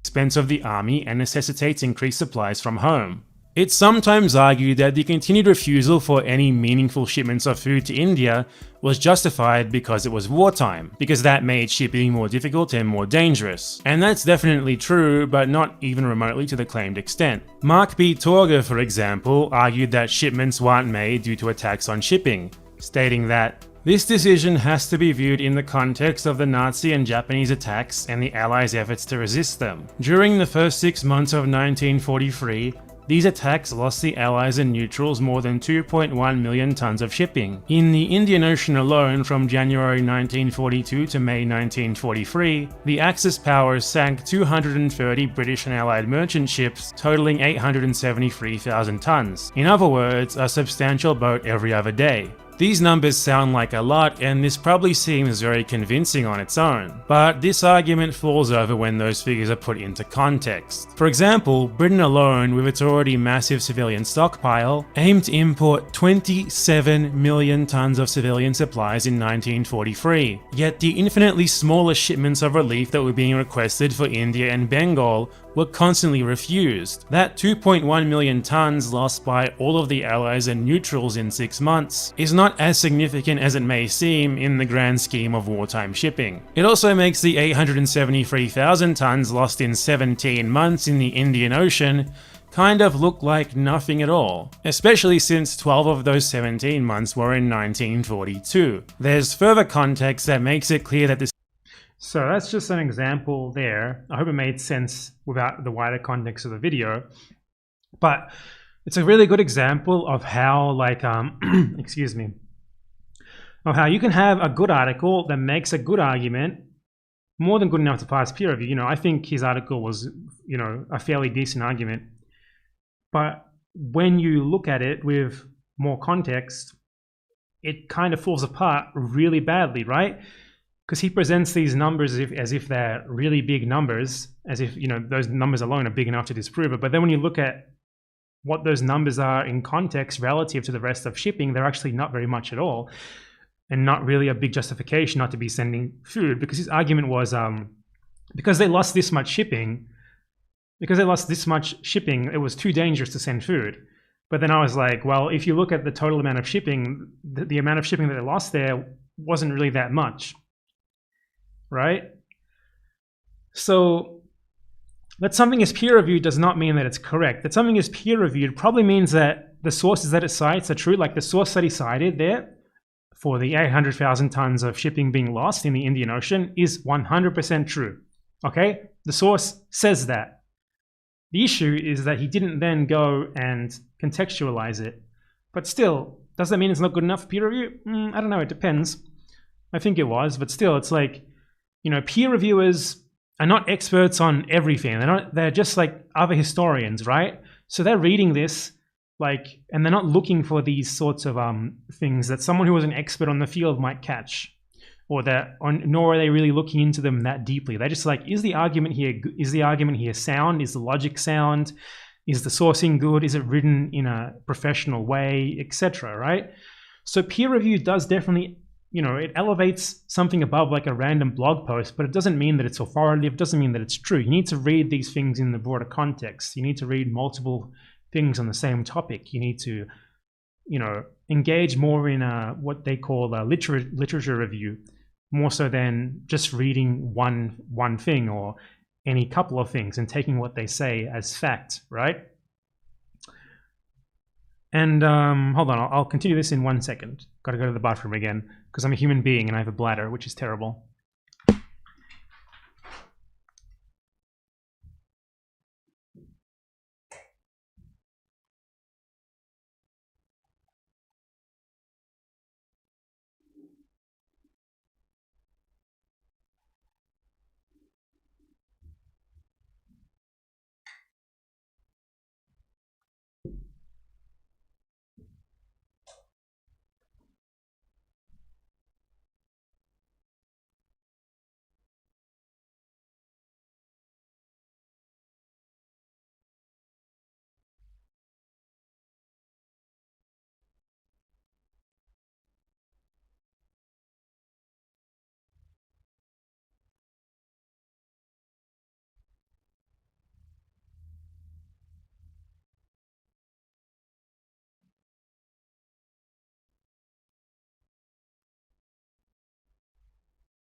Okay, here I am, boys. It's me. So someone said in chat that like, you know, you don't need a citation to for everything, right? You don't need a citation to prove every little thing, especially historically, right? Like if you say, for example, the US government exists, you don't decide that. You don't decide World War II happened. You don't decide that. You don't decide the Holocaust happened. You don't need to cite Adolf Hitler was born on X date, right? What you need to cite is like things that could be contested, things that, you know, you're actually making like a claim about something, like numbers, you know, or like claims about things where if they happen or not are actually contested, right? For example, there's certain things like, what's a good example?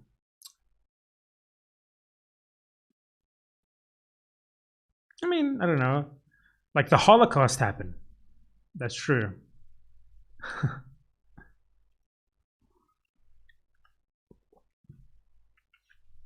Now, what I want to do is kind of find an article and look at it in this sort of way to kind of, let's look at the BBC.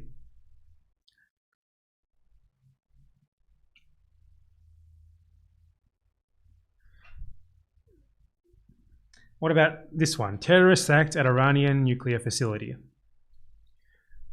A nuclear facility in Iran was hit by a terrorist act, a top nuclear official says.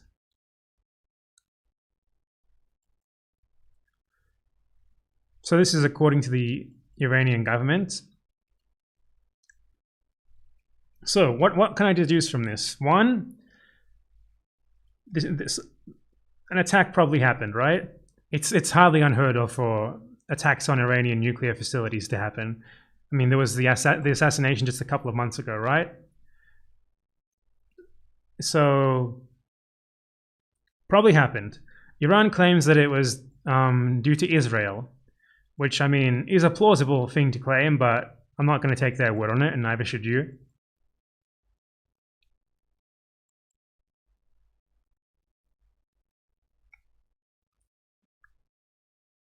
So we have a citation of the more of the Iranian government. How could Israel be involved? Oh, Israeli public broadcaster said that it could be assumed the incident was an Israeli cyber operation. Even the Israeli media is reporting that this could have been Israel, that this was probably Israel, right?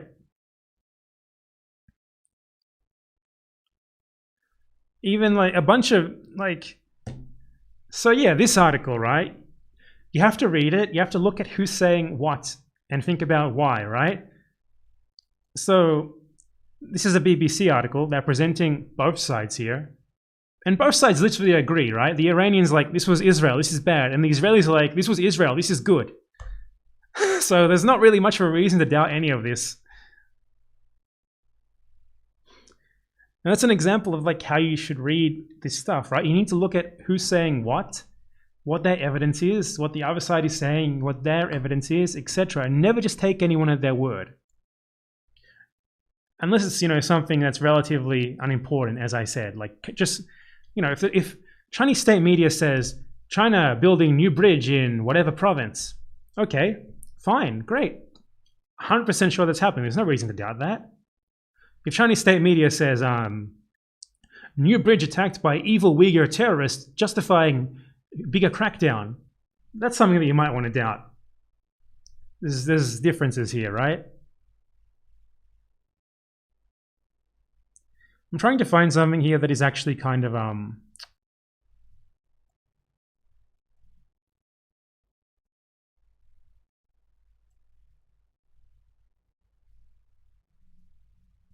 was an article like why Prince Philip mattered from the BBC yesterday.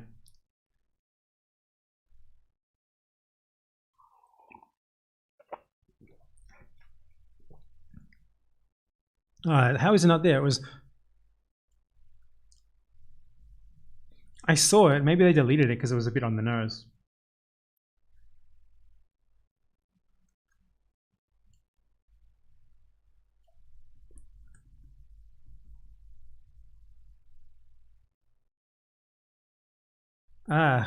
It would have been so great.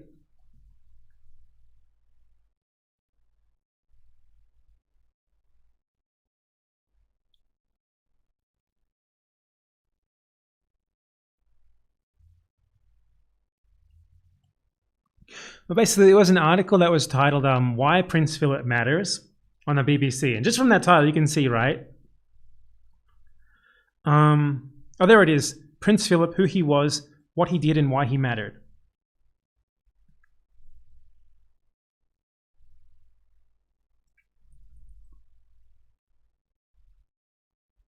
I think they changed the title. Or whatever, let's look at that one. This is a reproduction of the BBC article, I think. So just from this title, right? What do we see?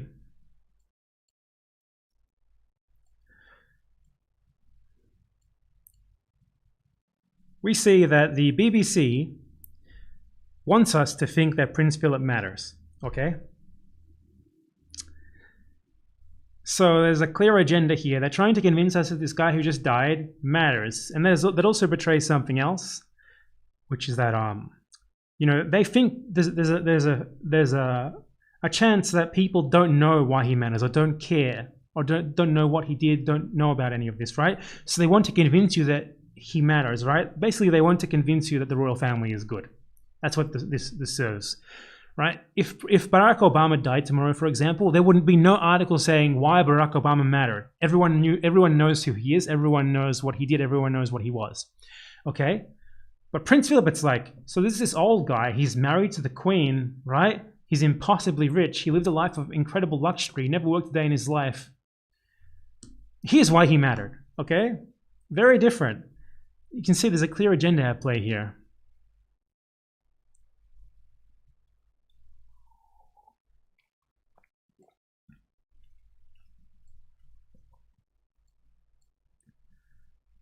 Okay, I'm kind of rambling here, but I really want to like just look at certain articles and try to analyze them from this viewpoint, like critically, etc.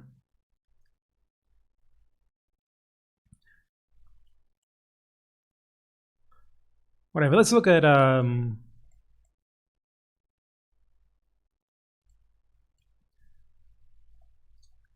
let's look at a CGTN video.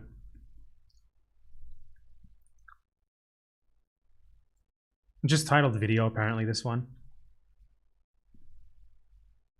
I wanted the YouTube channel.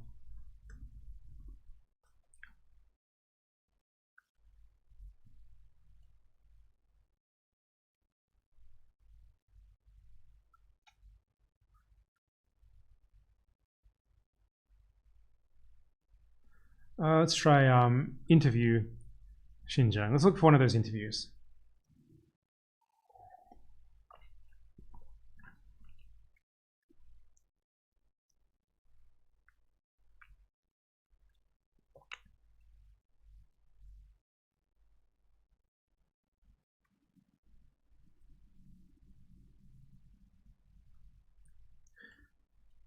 So this is the Chinese government's own media making a video about what's happening in their re-education camps in Xinjiang. I want to note, this is very interesting. This was released at the end of 2019, December 2019, okay?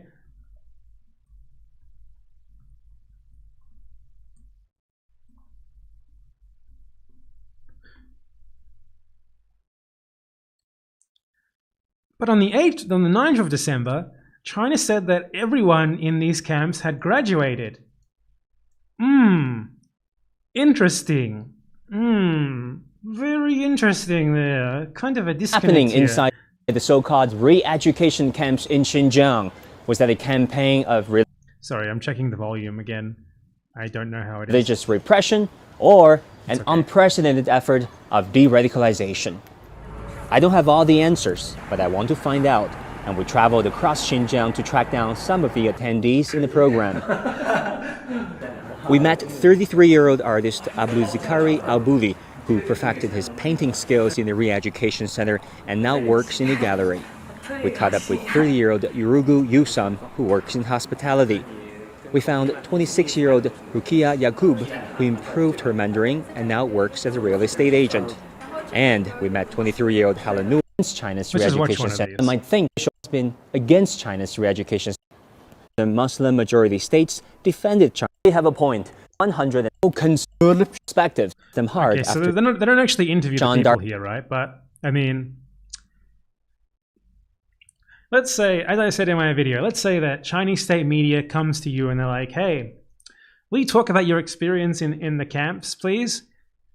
Would you be like, oh yeah, but I'm going to be honest about it. I'm going to tell you about all the torture you did to me and how bad it was. Or they're going to be like, everything was great. My life is so great now. Thank you very much, China. I love Xi Jinping. You're going to do the second one, okay?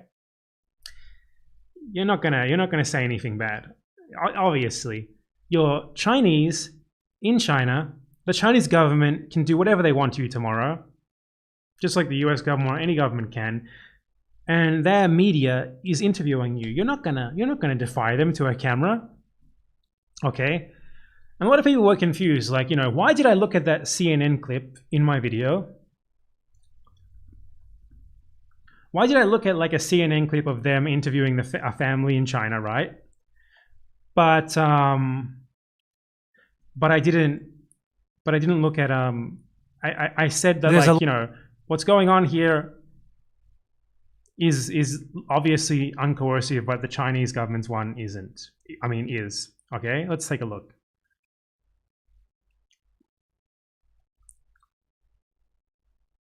So we have the CNN clip. CNN, goes to goes to a house in China, uninvited. No one knew where they were there, not even the Chinese government apparently, because they weren't being followed. They get the family by surprise. They talk to them completely by surprise, and the daughter says that her passport has been confiscated. Okay, I'm not going to play it because you guys can just watch this, right? So let's think about this for a second. What coercive power does CNN have in Xinjiang, China? I mean, what are they going to do to you? They don't control anything. The Chinese government controls there, right? They're an American media organization. From what we can see in the video, it's 2 journalists, a translator, and what looks to be like a camera crew of maybe 2 people, perhaps even 1, because they're using what seems to me to be either a GoPro or even a phone.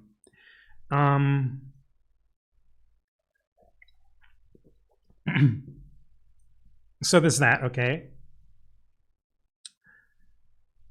What power do they have in China to coerce someone, right? What could they possibly do to coerce these people? Well, they could bribe them. They could threaten them in some way, though I don't exactly know how they would back up their threats. They're in China. What are they going to do? They're going to arrest them? They can't arrest them. They're CNN in China. And then we have the response from the Chinese government, which is we come to your house with our own camera crew, right? But we are the Chinese government, okay? We're the Chinese government in China during an alleged ongoing crackdown in Xinjiang. The power dynamic here is not even remotely the same thing, right? You're being interviewed by state media in the country of that state versus being interviewed by what is basically state media, let's be honest, it's CNN, but outside of the USA, okay? In a country where they have no sway whatsoever over the narrative. Or they can, they can do their edits. They can do their edits to try and push a narrative. They can try to give a dishonest translation, etc., etc. But what they cannot do is force these people to say something. And the little girl says, yes, my passport has been confiscated, right? The CNN camera. The CNN cannot do anything to make her say that, realistically. Aside from maybe bribery, But if there was bribery, then why didn't CGTN allege bribery? Why didn't they allege coercion? They didn't allege anything like that. They just were like, oh my God, this poor family were misled. They thought that these journalists were just friends of their father, but they turned out to be journalists, right? And that doesn't disprove that what the family said during the CNN clip was false, okay? So now, saying that CGTN, it's possible that CGTN coerced this, right? That doesn't mean it's false either. But it's significantly less trustworthy than a clip where we know that there is basically no coercion in comparison to this clip where we know that there is very likely to be a very high level of coercion, okay? So that's how you can assess these sorts of things, okay? Let's say, for example, you are being interviewed by police, okay? Now, when cops interview you, they want you to incriminate yourself. They're not doing it honestly. They want you to say what they want you to say, so to speak, right? So they try to lead you towards saying that. Now, in this interview, right, if the allegations against the Chinese government are even remotely true, like even 10% true, then what's happening here is the alleged perpetrator is interviewing the alleged victim, right? And then presenting this as evidence that they are innocent. Obviously, it's an incredibly messed up situation if it's true. And even if we assume that it's not true, it's still basically inadmissible as evidence, right? Because the situation is incredibly coercive. Like no court would ever accept a video of a murderer interviewing the family of their purported victim with a knife in their hand, being like, so you're saying you never saw anything bad happen, right? And they'd be like, nothing bad, I swear, okay? But the CNN clip, they show up unannounced, which CGTN corroborates. They, even if they misrepresented themselves, that would basically support them because it would mean that the family was probably speaking even more freely, right? And the girl let slip immediately that her passport has been confiscated, okay? Which corroborates what her father has been saying for years. The father has been saying that his family was prevented from leaving when they wanted to leave. That corroborates it. Okay? So, yeah, that's that. It's not that I blindly trust CNN. I'm more critical of media and in a much better way than any of the 14-year-olds saying that are, okay? It's that I looked at the situation here and thought about it, which is something that a lot of people need to do. Basically, anyone who has ever cited Chinese state media without a million asterisks, that's a message for you. Well, basically, anyone who's ever cited, any media on any contested issue without that sort of thing, without thinking about that sort of thing.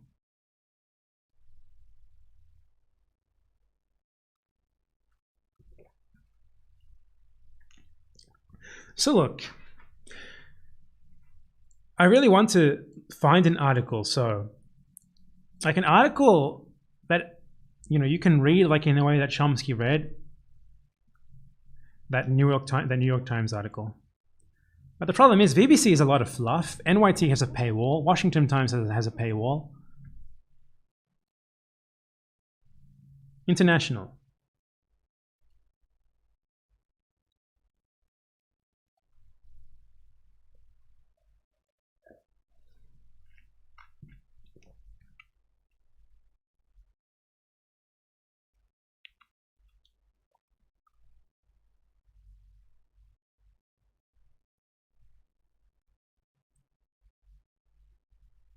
Trying to find something that is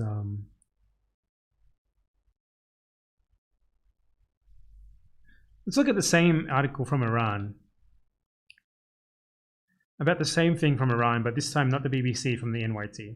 I think the NYT is generally more biased than the BBC because the BBC is a public broadcaster technically, so it has like obligations to present its articles more neutrally, which it obviously doesn't do, but the language is at least less bombastic. And I can't read it. It's just interesting, right, that one thing I want to point out is that neither the BBC nor the New York Times says that Israeli outlets and Israeli analysts are also saying, yep, it was probably us, right? It's Iran calls it sabotage, okay? The part about the Israeli side acknowledging it basically is just in the body of the article, like 10 paragraphs in, because that would be a worse headline, okay? The New York Times and the BBC obviously support the Israeli state. But yeah, I don't know. I feel like I've kind of been rambling here. But basically, the message here is that you should be critical of everything. You should not accept what anyone says about something if they're the primary source for it at face value. Like, you don't, like, not every side is equally correct, but you should still look at what every side says about every issue and see what their sources are for them, etc., right? Another good example of this is how during the after the Bolivia coup, you know, everyone was basically citing the OAS report verbatim as if this is proof, right? And stuff like initially the Gianni Zania's government said that the protesters who they massacred had guns and stuff, and they actually killed themselves, right? The security forces didn't kill them.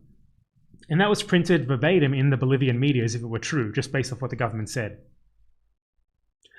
So, you know, there's lots of ways to try to manipulate you, but what you need to do is read this stuff and look into it, think about it, be critical of absolutely every single word that you read, look at what their sources are, you know, who's saying what, why they might want to be saying it, what ulterior motives they may have.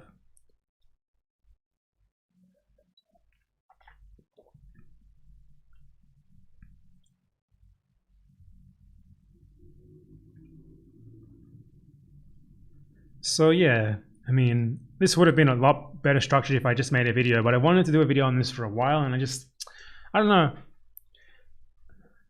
couldn't really think of a good way to do it aside from just like going over some stuff myself. So yeah, let me look at the super chats and then I'll look at normal chat. Kaylee McCarthy said, fragmentation is also a huge media problem. There are so many options for information, many of who are commercialized for profit. Yeah, but I think more options isn't bad necessarily. Them being commercialized is obviously bad. And I mean, even if something isn't commercialized, it can still be very biased. I mean, look at the gray zone. Kaylee McCarthy also said, priming is huge because of the framing. Media influences how we see events outside the story. Yeah, for sure. Like, media want to spread specific narratives, and they do it piecemeal, with healthcare especially, for example. Have I read about Pedro Castillo in Peru, the presidential candidate? I mean, yeah. The Peruvian election will be interesting. So look for that. I mean, there's like 10 different guys. Who makes it to the second round is going to be a complete crapshoot. And Walani said, I can't, it's blocked off. Fucking. Well, I cannot read that super chat because it's blocked off in my stream thingamajigger.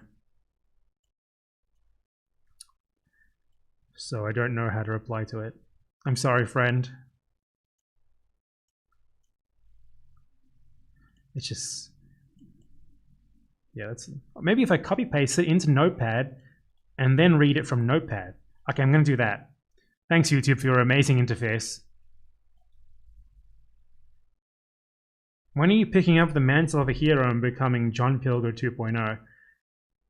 I think John Pilger is someone who likes to make very, very bombastic conclusions from very contestable evidence, so probably never.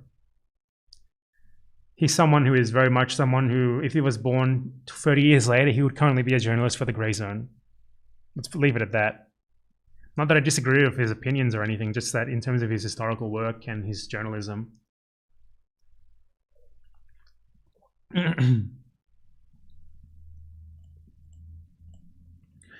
So yeah, that's the stream, I guess. I mean, I guess I can continue talking about something. And yeah, that's another interesting thing is the US versus China prison population. You know, you guys think of China as a unique authoritarian state. Well, I mean, you guys have more prisoners than them with like 6 times less population. So who really has the authoritarian police state, okay?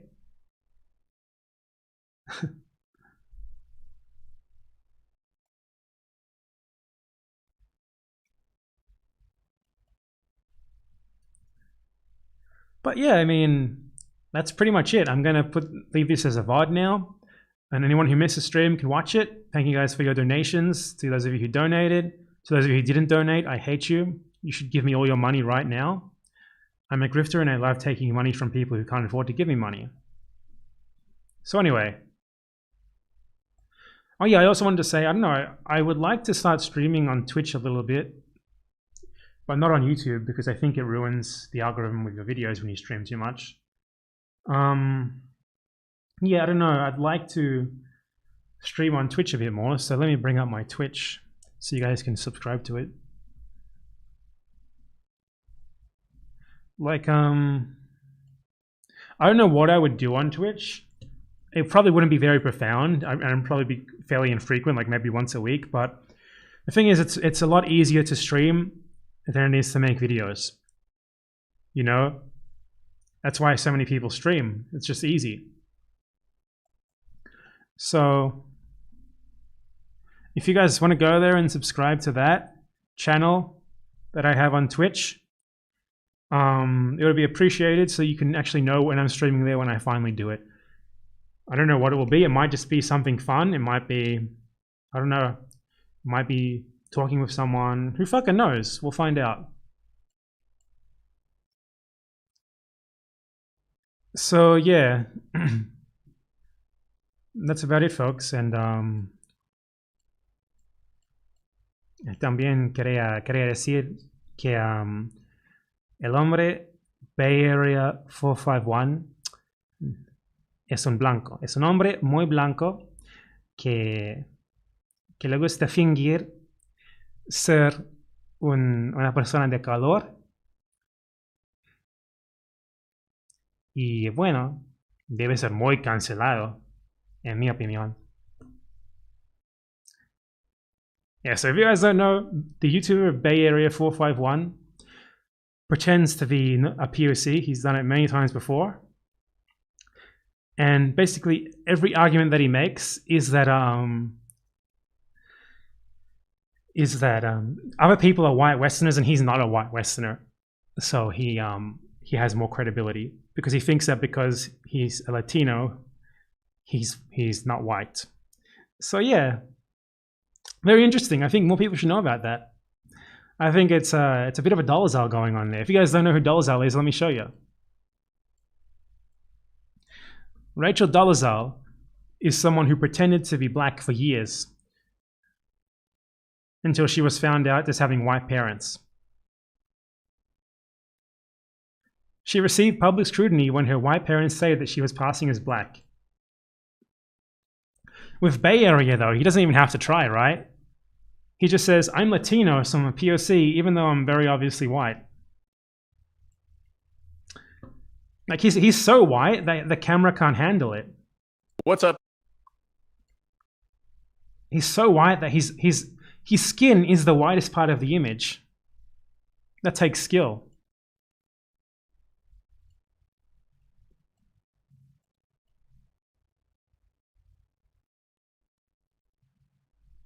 Voy a decir la palabra G.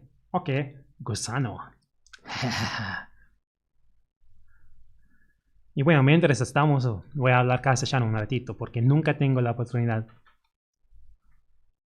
Me da mucha gracia que hay muchos latinos yanquis que dicen siempre, oh, soy muy latino, culturalmente soy latino, soy una persona de color, soy oprimido, pero tengo nada o tienen nada de la cultura, no pueden hablar el idioma o ninguno de los idiomas. Y no sé, me da mucha gracia como la política de identidad en los Estados Unidos es como, no sé, es como un negocio. Es como tienes que tener muchas éticas para darte. Como, oh, soy australiano, griego, cualquier cosa. Incluso si ni tienes nada de la cultura y ni tienes nada del idioma, básicamente sí, no tienes nada de esa influencia cultural en tu vida, pero igual, I need clout.